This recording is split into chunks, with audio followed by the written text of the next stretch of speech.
અરે ભગત બીજ પલટે નહીં, ભલે ને જુગ જાય અનંત, પણ ઊંચ નીચ ઘર અવતરે ઈ તો આખીર સંતના સંત. ઓલા ઊંચ નીચ ઘર અવતરે ઈ તો આખીર સંતના સંત. સંત તો ગમે ત્યાં અવતરે, ઊંચા ઘરે અવતરે અને નીચા ઘરે અવતરે. ભાઈ ઈ ઊંચું ઘર ને નીચું ઘર, ઊંચું કુળ ને નીચું કુળ, એ આ બધું બનાવ્યું કોણે? ઈ મેન તમે માણાએ બનાવ્યું છે. ઈ ઈશ્વરના દરબારમાં એવું કાંઈ નથી, ઈ સંતો પાસે એવો કાંઈ ભેદભાવ નથી, એટલે તો ઈ ગમે ઈ ઘરે અવતરે. એટલે ઈશ્વરના દરબારમાં એવું કાંઈ છે નહીં જાતિ પાતિ. એટલે તો માં ગંગા સતીએ પણ એના ભજનમાં આપણને એમ કીધું કે જાતિ રે પાતિ નહીં હરિના દેશમાં. ઈ હરિના દેશમાં એવું કાંઈ છે જ નહીં. એને મન તો બધા એક હરખા છે.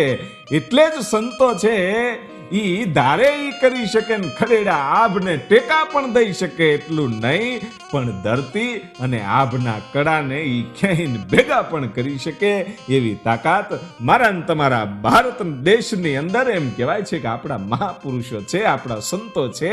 અને એમાંના એક મહાસતી સંત એટલે કર્માબાઈ. ઈ કર્માબાઈના ઇતિહાસની આપણે વાત કરવી છે. આપણે ઘણું બધું આપણે એની વિશે સાંભળ્યું છે કે કર્માબાઈની ખીચડી છે એ ભગવાને ખાધેલી, પણ ક્યારે ખાધી, શું કામ ખાધી, એ કર્માબાઈ સંત શું કામ બન્યા, એના માવતર કોણ હતું, એ ક્યાં ગામના હતા, એ બધું આપણે જાણવું જોઈએ. એનું મૂળિયું આપણે તપાસવું હોય તો રાજસ્થાનના નાગોર પંથકના ઈ કાલવા નામનું જે ગામ છે, ઈ ગામમાં જીવનરામ નામના એક ગરીબ ખેડૂત ઈ ત્યાં રહે છે અને પ્રભુનું ભજન કરે છે. ભગવાન કૃષ્ણની સાથે એવો એને લગાવ. ભગવાન કૃષ્ણને થાળ ધર્યા વગર ઈ જમે નહીં. પૂજા પાઠ કરે, ઈ ભક્તિમય જીવન જીવતા જીવતા જીવતા એમ કહેવાય છે કે 1615 એને ઘરે એક દીકરીનો જન્મ થયો. ઈ જ આપણા કર્માબાઈ. ઈ ભગત કર્માબાઈનો ઈ જન્મ થયો હશે અને ધીરે ધીરે ધીરે ધીરે ઈ ભક્તિના માહોલમાં આ દીકરી છે ઈ મોટી થઈ હશે. અને જોજો તમારા ઘરમાં જેવું વાતાવરણ હોય એવા જ તમારા સંતાનો થાય. એટલે ભક્તિમય વાતાવરણ હતું અને કાયમને માટે ઈ જીવનરામ છે ઈ ભક્તિ કરવા માટે બેહે, ભગવાનના પૂજા પાઠ કરવા માટે બેહે. તેથી એની હારે એની નાનકડી એવી દીકરી છે એ પૂજા કરવા માટે બેહી જાય. એને પણ કૃષ્ણની ભક્તિ લાગી અને ધીરે ધીરે ધીરે મોટી થાય છે. અને 13 વર્ષની જ્યારે એ કર્માબાઈની ઉંમર થઈ, એ વખતે પોતાની જનેતા છે એ ગુજરી જાય છે, એનું અવસાન થાય છે. અને પછી સમય જાતા ઈ જીવનરામને એકલું એકલું લાગવા માંડ્યું. એટલે પોતાની દીકરીને એક વિનંતી કરી. જોજો બાપ છે ઈ કઈ દીકરીને વિનંતી ન કરવી પડે, પણ આ તો કૃષ્ણ ભક્ત હતા. કાયમને માટે એમ કહેવાય છે કે પોતાના હાથમાં માળાના મણકા ફરતા હોય, તુહી ઠાકર તુહી ઠાકર તુહી ઠાકર. ઈ પોતે નમ્ર હતા.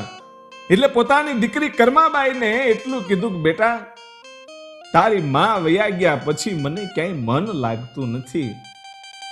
એટલે મને એમ થાય છે કે હું એકવાર યાત્રાએ જઈ આવું. અને ત્યારે આ 13-14 વર્ષની આ દીકરી કર્માબાઈ એટલું કીધું, બાપુ મારી કઈ ઉપાધિ ન કરતા હો, અને તમારે જરૂરથી તમે યાત્રાએ જાઓ અને નિરાતે યાત્રા કરીને પાછા આવજો. આ ઘર બધું હું સંભાળી લઈશ. અને તેથી જીવનરામ પોતાની દીકરી કર્માબાઈને એટલું કહે છે કે બેટા, હું જે રીતે કાયમને માટે પૂજા પાઠ કરું છું એ તને ખબર છે, તને આવડે છે, તું મારી હારે કાયમ બેહે છે પૂજામાં. એટલે બેટા તું કાયમ પૂજા પણ કરજે અને પ્રભુને જમાડ્યા પછી જમજે. પ્રભુને થાળ ધરાવજે અને પછી તું જમજે. કે કાંઈ વાંધો નહીં બાપુ, તમે યાત્રાએ જાઓ અને નિરાતે આવજો. અને પછી જીવનરામ છે એ યાત્રાએ નીકળી જાય છે. અને બીજા જ દિવસથી ઘરનો તમામ ભાર છે એમ કહેવાય છે કે કર્માબાઈ ઉપર આવી ગયો. ઘરના કામકાજ કરવા હોય પણ મનની અંદર એક વિચાર ઘૂમે કે મારે પૂજા પાઠ કરવાના છે, મારે ભગવાનને થાળ ધરાવવાનો છે, પણ હજી તો આ 13-14 વર્ષની દીકરી હતી, એને રસોઈ બનાવતા શું આવડે? માત્ર બાજરાના લોટની એક ખીચડી બનાવતા આવડતું હતું. એ હવારમાં જાગી અને મનમાં વિચાર આવ્યો કે હું સ્નાન કરીશ ત્યાં તો બહુ વાર લાગી જશે અને ભગવાનને ભૂખ લાગી હશે તો જોજો અહીંયા ભોળપણ છે અને ભોળપણ હોય ન્યા જ ભગવાન આવે, બાકી બુદ્ધિથી કોઈ દી ભગવાનને તમે માપી શકો નહીં. એમ ભગવાનના દર્શન ન થાય. પણ અહીંયા ભોળપણ બોલ્યું છે. આજ અંદરથી વિચાર એવો આવે છે, આ ભોળી દીકરી કર્માબાઈ છે એ વિચાર એવો કરે છે કે હું હવારમાં વહેલી જાગી તો ગઈ છું, પણ સ્નાન ધાન કરીને પૂજા કરીશ ને પછી ભગવાનને જો થાળ ધરાવીશ અને ભગવાનને બહુ ભૂખ લાગી જશે ને મોડું થઈ જાય મારે, તો માટે પહેલા હું ભગવાનને થાળ ધરી દઉં. એટલે સ્નાન નથી કરી. ઈ જાગીને તરત જ બાજરાના લોટની ઈ ખીચડી બનાવી અને એની અંદર થોડો ગોળ અને થોડું ઘી નાખી અને ભગવાનની સામે થાળ મૂકી દીધો અને કીધું કે લ્યો ભગવાન તમે જમી લેજો, હું મારું ઘરનું થોડું ઘણું કામકાજ કરી લઉં. એમ કહી અને કર્માબાઈ છે એ સ્નાન કરવા માટે જાય છે. સ્નાન કરી અને ઘરનું થોડું ઘણું જ્યારે કામ કર્યું ત્યારે વિચાર આવ્યો કે ભગવાને ખાઈ લીધું હશે તો હાલને હું થાળી ધોઈ નાખું. એટલે મંદિરિયામાં જ્યાં ભગવાનની મૂર્તિ છે કૃષ્ણ ભગવાનની, ત્યાં જઈને જોયે છે તો થાળીમાં ખીચડી તો એટલી ને એટલી જ છે, કારણ કે આ તો મૂર્તિની સામે થાળ ધરવાનો હતો માત્ર. પણ અહીંયા તો ભોળપણ હતું, એને એમ કે ભગવાન ખાતા હશે એમ. એટલે વિચાર આવ્યો કે ભગવાનને ભૂખ નહીં લાગી હોય એટલે અત્યારે નહીં ખાધું હોય, પછી ખાઈ લેશે. અને તોય પાછી ભગવાનને કહેતી ગઈ કે ખાઈ લેજો, હું હમણાં મારું થોડુંક કામ કરી લઉં. ઈ ઘરના બધાય કામ પૂરા થયા, બપોર પડ્યું અને છતાંય ભગવાને આ ખીચડી ખાધેલી નહોતી. એટલે કર્માબાઈની આંખમાં આહુડા આવી ગયા કે મારો બાપ કહીને ગયો છે કે ભગવાનને જમાડીને જમજે, આજ ભગવાન જમ્યા નથી અને મારા પેટમાં એટલી લાઈ લાગી છે કે ભગવાન જમ્યા નહોતા એટલે હું હવારે શિરામણ પણ કરી શકી નથી અને હવે તો રોંઢો થવા આવ્યો છે અને હજી ભગવાને ખાધું નહીં. એને ખવડાવ્યા વગર મારે ખાવું કેમ? અને ભગવાન કૃષ્ણના ઈ મંદિરિયાની સામે પોતાના ઘરમાં એમ કહેવાય છે કર્માબાઈ છે બેહી જાય છે અને ભગવાનને કાકળુતી કરે છે કે પ્રભુ તમે આવો અને જમી લ્યો, તમે જમશો તો હું જમી શકીશ, મને ભૂખ લાગી છે. ઈ કેવી પ્રેમથી કાકળુતી કરી છે અને ઈ ઈશ્વરને જ્યાં આવવાની ઈચ્છા થઈ જાય ભાઈ, આવું ભોળપણ હોય ત્યાં. પણ ધીરે ધીરે સમય ગયો અને હાંજ પડી ગઈ ભાઈ, છતાંય ભગવાને ખીચડી ખાધી નહીં અને પછી તો ભૂખ્યા ભૂખ્યા રહેવાતું નથી. ભગવાન કૃષ્ણનું નામ લેતી લેતી ઝોલા મંડી ખાવા ભાઈઓ. કર્માબાઈ છે ઝોલા ખાવા માંડી એટલે ભગવાનને એમ લાગ્યું કે હવે જવું પડશે, હવે નહીં હાલે. એટલે મૂર્તિમાંથી અવાજ આવ્યો કે કર્માબાઈ, કે હા પ્રભુ બોલો ભગવાન, કે મારે ખાવું છે પણ તું આ મારી આડે પડદો તો કરતી નથી, મારે કેવી રીતે ખાવું? કે પડદો કરવો પડશે? કે હા તું પડદો કરી દે ને તો હું ખાઈ લઉં. કરે કે ભગવાન તમે મને પહેલા કીધું હોત ને તો હું હવારથી પડદો આડો કરી દેત, હું હવારની ભૂખી છું, તમે ખાશો પછી હું ખાઈશ. વિચાર કરજો કેટલું ભોળપણ હતું. ન્યા ભગવાન આવ્યો અને કર્માબાઈ એમ કહેવાય છે કે પોતાના મંદિરિયાની આડો ઈ પડદો કરી દીધો ને એની અંદર થાળી મૂકી દીધી કે લ્યો ભગવાન પડદો કરી દીધો છે, તમે જમી લ્યો. અને ભગવાન સાક્ષાત ઠાકર અખિલ બ્રહ્માંડનો નાથ ઈ કર્માબાઈની ખીચડી ખાધી પાયો. પોતાનો બાપ યાત્રાએ ગયો છે અને પહેલા જ દિવસે એના ભોળપણમાં ભોળવાય અને ભગવાન આવી અને ઈ બાજરાના લોટની ઈ ખીચડી છે ઈ ભગવાને કર્માબાઈની ખાધી અને ઈ ખીચડી એટલી એને મીઠી લાગી, કારણ કે આની અંદર ભોળપણ હતું, આની અંદર ભગવાન પ્રત્યેનો નિસ્વાર્થ પ્રેમ હતો, ભક્તિ હતી. કર્માબાઈની ખીચડી ખાધી અને બીજા દિવસે સવારે એમ કહેવાય છે કે સ્નાન દાન કરી અને ખીચડી બનાવી અને ભગવાનને થાળ ધરે આડો પડદો કરી દે. ભગવાન ઈ બધી જ ખીચડી ખાઈ જાય અને પછી જ પોતે જમે. પણ મનની અંદર વિચાર આવ્યો કે મારે તો સ્નાન દાન કરવામાં મોડું થઈ જાય છે, પૂજા પાઠ કરું ત્યાં પણ ભગવાનને ભૂખ બહુ લાગતી છે, માટે સ્નાન કરવાનું પછી રાખીશ. એટલે કર્માબાઈ જાગીને પેલા ભગવાન માટે ખીચડી બનાવે, ભગવાનને ધરી દે, ભગવાન ખાઈ લે, પછી જ પોતે ખાય. અને આવું તો ઘણાય સમય સુધી આલ્યા પછી એમ કહેવાય છે કે પોતાનો બાપ જે યાત્રા કરવા માટે નીકળ્યો તો એ પાછો આવ્યો અને પછી પોતાની દીકરીના હાલચાલ પૂછે છે અને કહે છે કે બેટા પૂજા પાઠ બધું વ્યવસ્થિત કરે છે ને? અને તેથી દીકરી એટલું બોલી કે આપણો ભગવાન તો બહુ હુવાળો છે, હે કે આપણો કૃષ્ણ ભગવાન છે એ તો બહુ હુવાળો છે, એ જેમ તેમ તો જમતો નથી. કે કા કે તમે યાત્રાએ ગયા ત્યારે પહેલા જ દિવસે મને આખો દિવસ એને ભૂખી રાખીશ. કેમ? કે બાપુ મેં એને કીધું કે જમી લેજો, પણ એ હાજ સુધી જમ્યા નહીં, મને આખો દી ભૂખી રાખીને હાજે મને એમ કીધું કે આડો પડદો કર તો હું જમું. આ ભગવાન તો બહુ અઠીલો છે, એટલે કાયમ હવે એને પડદો આડો કરીને ખવડાવવું પડે છે. અને દેદી ઈ જે જીવન રામ હતો ને એ ધ્રુજી ગયો હતો કે આ હા હા, મેં આખી જિંદગી ઈશ્વરની ભક્તિ કરવામાં કાઢી નાખી, પણ કોઈ દી કાંઈ મને જોવા મળ્યું નથી. અને એક દિવસની અંદર આ મારી દીકરીએ ઈશ્વરને પ્રાપ્ત તો કરી લીધો, પણ એને પોતાના હાથની બનાવેલી ખીચડી જમાડી દીધી હો. અને કર્માબાઈને કીધું કે બેટા હવે તારે કાયમ એમ કહેવાય છે કે આ ભગવાનને તારે જ તારા હાથે જ ખીચડી બનાવીને ધરવાની. અને પછી તો એમ કહેવાય છે કે ધીરે ધીરે સમય જવા લાગ્યો અને સમય જાતા પોતાના પિતા કર્માબાઈના પિતા જીવનરામનું અવસાન થાય છે. એ જીવનરામનું અવસાન થયા પછી કર્માબાઈને ક્યાંય ગમતું નથી, એટલે મનની અંદર વિચાર આવ્યો કે આ ભગવાનની મૂર્તિ લઈ અને હવે યાત્રાધામે નીકળી જાઉં. અને પછી ભગવાન કૃષ્ણની એ મૂર્તિ લઈ અને કર્માબાઈ છે ઈ ભારત ભ્રમણમાં નીકળી જાય છે. યાત્રા કરતા કરતા કરતા એમ કહેવાય છે કે જે ઓડિશામાં જગન્નાથનું મંદિર છે ત્યાં જગન્નાથપુરીમાં આવ્યા, ભગવાન જગન્નાથના દર્શન કર્યા અને પછી એમ લાગ્યું કે હવે આયા ને આયા મારે રહેવું છે. અને એક પર્ણકુટી બનાવી, ભાઈ ઝૂંપડી બનાવી અને ત્યાં રહે છે. અને હવારમાં જાગીને તરત ભગવાન કૃષ્ણને એમ કહેવાય છે કે ખીચડી બનાવીને ધરે. એમ કરતા કરતા એક દિવસ ઘટના એવી બની કે એક નાનકડું બાળક આવી ચડ્યું અને એ બાળકે એવું કીધું કે માં મારે જમવું છે, મારે ખાવું છે, મને ભૂખ લાગી છે. એટલે ત્યારે કર્માબાઈ કહે છે કે બેટા મેં હમણાં જ ભગવાન કૃષ્ણને ખીચડી ધરાવી છે, લે તું આ ખીચડી ખાઈ લે, તને બહુ મજા આવશે. એ ઘી અને ગોળ નાખેલી બાજરાના લોટની ખીચડી કર્માબાઈએ આ બાળકને ખવડાવી.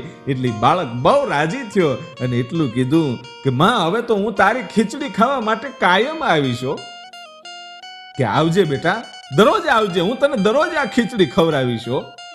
અને એ પ્રેમનો નાતો આ બાળક હારે બંધાણો. એ બાળક છે એ કાયમને માટે આવે. એમાં એકવાર એક સંત આવે છે અને સાધુએ કર્માબાઈને એટલું કીધું કે બેટા તારે છે ને સ્નાન કર્યા પછી જ ભગવાનને ભોગ અર્પણ કરજે, પછી જ એને થાળ ધરાવજે. સ્નાન કર્યા વગર ભગવાનને થાળ ન ધરાવાય. અને આ તો ભોળી હતી ભાઈ કે કાંઈ વાંધો નહીં બાપુ, હવે હું કાયમ સ્નાન કરીને પછી જ ભગવાનને થાળ ધરાવીશ. અને પછી તો એ કાયમને માટે સ્નાન દાન કરી ભગવાનની પૂજા કરે અને પછી ખીચડી બનાવે અને પછી ભગવાનને થાળ ધરે. અને ઓલો બાળક તો વેલો આવીને બેહી જાય અને પછી એક ધારો બોલતો હોય કે માં મને ભૂખ લાગી છે, જલ્દી ખીચડી બનાવ્યું ને. ઓલો બાળક તો દરરોજ આવે અને દરરોજ એમ કે ખીચડી બનાવો ને એકદમ. પણ કર્માબાઈ તો પોતે સ્નાન કરીને પછી પૂજા પાઠ કરીને પછી ખીચડી બનાવીને ભગવાનને થાળ ધરાવી અને પછી આ બાળકને જમાડે અને પછી પોતે જમે અને પછી બાળક છે એ જમી લે. એટલે પાણી ન પીવે, મોઢું હેઠું હોય, હાથ બગડેલા હોય અને જલ્દી નીકળી જાય. એમ કરતા કરતા એક દિવસની ઘટના એવી બને છે કે જગન્નાથ મંદિરમાં એ જે પૂજારી હતા એ 2-5 દિવસથી એવું દ્રશ્ય જોતા હતા કે ભગવાનના મૂર્તિ જે છે જગન્નાથજીની એના ઓઠે ખીચડીના દાણા ચોટ્યા હોય. એટલે પૂજારી 2-5 દિવસથી વિચાર કરે કે હું તો આવી બાજરાના લોટની ખીચડી ભગવાનને ભોગ ધરાવતો પણ નથી, તો આ ખીચડીના દાણા અહીંયા કેમ ચોટ્યા હશે? ભગવાનના ઓઠ પર ખીચડીના દાણા ચોટ્યા હોય, હાથ પર ચોટ્યા હોય. અને એ વિચારમાં એક દિવસ અડધીક રાતને ટાણે એ પૂજારીના સપનામાં ભગવાન જગન્નાથજી જાય છે અને એટલું કીધું કે તું જે વિચાર કરે છો ને એનો જવાબ દેવા માટે હું આવ્યો છું. અને આ ખીચડીના દાણા એમણે નથી ચોટ્યા. આ જગન્નાથપુરીમાં એક ઝૂંપડીની અંદર મારી પરમ ભક્ત જે મને મારી માં જેટલું વાલ કરે છે એવી કર્માબાઈ એક રહે છે ને, એ કર્માબાઈ મને દરરોજ ખીચડી ખવડાવે છે અને હું ત્યાં બાળકના સ્વરૂપે જાઉં છું. જે બાળક કાયમ આવતો હતો ને એ ભગવાન પોતે હતા બાળકના રૂપમાં. એ કર્માબાઈની ખીચડી ખાવા માટે આવે. કર્માબાઈને તો હજી ખબર નથી કે આ તો ભગવાન પોતે આવે છે. અને પછી એ ભગવાને પૂજારીજીને એટલું કીધું કે એક સંતે કર્માબાઈને એવું કીધું તું સ્નાન કરીને પછી ભગવાનને ભોગ ધરાવજે. એટલે કર્માબાઈ હવે સ્નાન કર્યા પછી જ ખીચડી બનાવીને પછી મને ભોગ ધરાવે છે. એટલે મારે મોડું થઈ જાય છે અને મોડું થઈ ગયું હોય એટલે પાછું આવવામાં જલ્દી આવવું પડે. અને જલ્દી આવીને હું મૂર્તિમાં હમાવું છું. અને જો જલ્દી ન આવું તો લોકો મારા દર્શનની રાહે હોય. એટલે હું બાળકના સ્વરૂપમાં આવી અને આ મૂર્તિમાં પાછો હમાવું છું. મારે હાથ કે મોઢું ધોવાનો સમય નથી રહેતો, મોડું થઈ જાય છે એટલે. અને આ જે પૂજારી હતા એના સપનામાં ભગવાને આવી વાત કરી અને હવારમાં જાગી અને એમ થઈ ગયું કે આ સંત હવે જલ્દી એને મળવું પડશે. અને એ સંતને મળી અને પૂજારીજી એટલું કીધું કે તમે કર્માબાઈને હવે મળો તરત. અને કર્માબાઈને કયો કે સ્નાન દાન ન કરે અને વેલા જાગીને પેલા ભગવાનને ખવરાવે, નહીતર ભગવાનને આવવામાં મોડું થાય છે અને એના હાથ અને મોઢું હેઠું રહી જાય છે. અને સંતે પાછું કર્માબાઈને જઈને કીધું કે બેટા તારે હવે સ્નાન કરવાની જરૂર નથી, પણ વહેલી જાગી અને પહેલો ભોગ ભગવાનને ધરી અને પછી સ્નાન કરજે. કે કાંઈ વાંધો નહીં. અને પાછા આ કર્માબાઈ છે એને એવી જ રીતે પાછું શરૂ કરી દીધું ભાઈ. અને વર્ષો સુધી ભગવાન જગન્નાથજી બાળકના સ્વરૂપે એના હાથની ખીચડી ખાધી અને પછી વૃદ્ધ થયા ભાઈ કર્માબાઈ. અને ભગવાનનું સ્મરણ કરતા કરતા પોતાના દેહનો ત્યાગ કર્યો. એ કર્માબાઈ ગુજરી ગયા. અને એ વખતે ભગવાન જગન્નાથજીના મંદિરની અંદર જે મૂર્તિ હતી એ મૂર્તિની આંખોમાંથી આહુડાની ધાર થઈ. અને એ ઘણા બધા લોકોએ જોયું કે ભગવાન જગન્નાથજીના આંખમાંથી આહુડાની ધાર કેમ થાય છે. અને એ આહુડાની ધાર બંધ થતી નથી. એ આખો દિવસ વહી ગયો અને અડધીક રાતને ટાણે પાછા ભગવાન જગન્નાથજી છે ઈ આ પૂજારીજીના સપને જઈ અને એટલું કહે છે કે મને કાયમ ભોગ ધરાવવા વાળી, મને કાયમ ખીચડી ખવડાવવા વાળી ઈ મારી પરમ ભક્ત મારી માં જેવી ઈ કર્માબાઈનું મૃત્યુ થયું છે ને, હવે મને ભોગ કોણ ધરાવશે, આ ખીચડી મને કોણ ખવડાવશે. એટલે મને રોણું આવે છે, મારી આંખમાંથી આહુડા બંધ નથી થતા. અને આ સપનું ખાલી પૂજારીજીને નહીં પણ ત્યાંના રાજવીને પણ એવું જ સપનું આવેલું અને પછી પૂજારીજી અને રાજવી મળી અને નક્કી કરે છે અને એ રાજાએ પૂજારીજીને એટલું કીધું કે તમે કાયમને માટે જેવી ખીચડી કર્માબાઈ છે એ ભગવાનને ખવડાવતા હતા એવી જ તમે ભગવાનને હવે ખીચડી ધરાવજો અને ઈ ખીચડી આજે પણ ઈ ભગવાનને ધરવામાં આવે છે. જ્યાં પ્રેમ છે, જ્યાં બોળપણ છે, ત્યાં ઈશ્વર આવે છે. જલારામ બાપાને ત્યાં આવ્યો, મીરાબાઈને મળવા માટે આવ્યો, નરસિંહ મહેતાની ઘેરે તો 52 વાર આવ્યો. જ્યાં બોળપણ છે ત્યાં જ ભગવાન છે, જ્યાં પ્રેમ છે ત્યાં ભગવાન છે. બાકી પ્રેમ બિના પાવે નહીં, ભલે હુનર કરો હજાર. જે પ્રેમની જે પરાકાષ્ઠા છે, પ્રેમ છે એ પદાર્થની સાથે ન હોય, પ્રેમ છે એ તો માણસના અહીંયાની અંદર હોય. અને ઈ અહીંયું છે જ્યારે ભક્તિના હિલોળે ચડે ત્યારે ઈ સાચો પ્રેમ ઈશ્વરને કરે છે. અને એવો જ અદ્ભુત આ ઇતિહાસ હતો સંત કર્માબાઈનો. અને હવે પછી મળીએ છીએ આપણે આગળના ઇતિહાસમાં. ત્યાં સુધી જય માતાજી, જય જોગમાયા.